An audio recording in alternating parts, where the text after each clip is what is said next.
Hello views मु पहले स्वागत करुच्ची पिकेस 794 यूट्यूब चैनल को। आज वीडियो बहुत गुरुत्वपूर्ण वीडियो। 25,000 शिक्षक नियुक्ति उच्च न्यायालय रद्द, 12% सुद सह वेतन फेरस्त निर्देश, सर्वोच्च न्यायालय जीवे राज्य सरकार।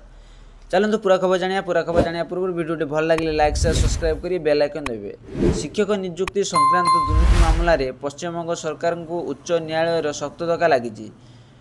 2016 राज्य में सरकारी एवं सरकार अनुदान प्राप्त स्कूल नियुक्ति पाउथिबा 25,753 जन शिक्षकों नियुक्ति उच्च न्यायालय सोमवार रद्द कर। एसत से पाउथिबा वेतन अर्थ को वार्षिक 12% सुद सह 4 सप्ताह मध्य फेरस्त करने को निर्देश दी। संपृक्त शिक्षक निकटू यही अर्थ आदाय करने दायित्व जिलापाल न्यस्त कर।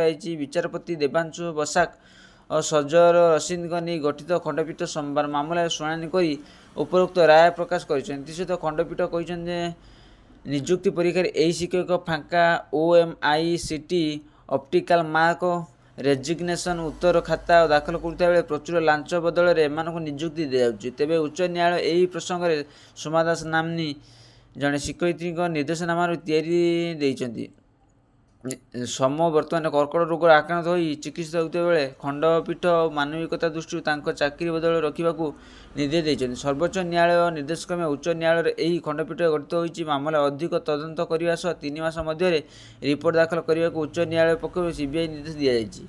यह व्यतीत आउ थे शिक्षक नियुक्ति प्रक्रिया आरंभ करने को खंडपीठ उक्त रायर पश्चिमबंग स्कूल सर्विस कमिशन को निर्देश देते। अपरपक्ष उच्च न्यायालय और राय प्रतिवाद सेमाने सर्वोच्च न्यायालय द्वारस्थ बेले बुली कमिशन अध्यक्ष सिद्धार्थ मजुमदार कहते।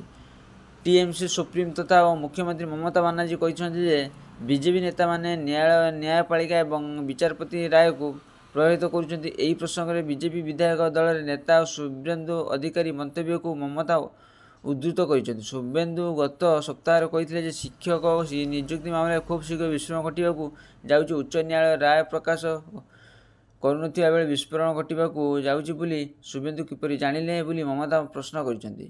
सूचना अनुसार 2016 पश्चिमबंग अनुष्ठित परीक्षा माध्यम यही शिक्षकों को नियुक्ति दी जाउथिबा बेले यह दुर्नीति और लोकलोचन को आसिया पर प्रवर्तन निर्देशालय ED पक्षर पश्चिमबंग मंत्री पार्थिव बानार्जी ताकर सहयोग अर्पिता मुखर्जी को 2022 जुलाई 2024 गिरफ करुवा बेले प्रार्थी बासभवन नगद 21.9 कोटी टंका जबत होता बेले अर्पिता बासभवन 74 लाख टंकार स्वर्ण अलंकार और 54 लाख टंकार निर्देश मुद्रा जबत कर।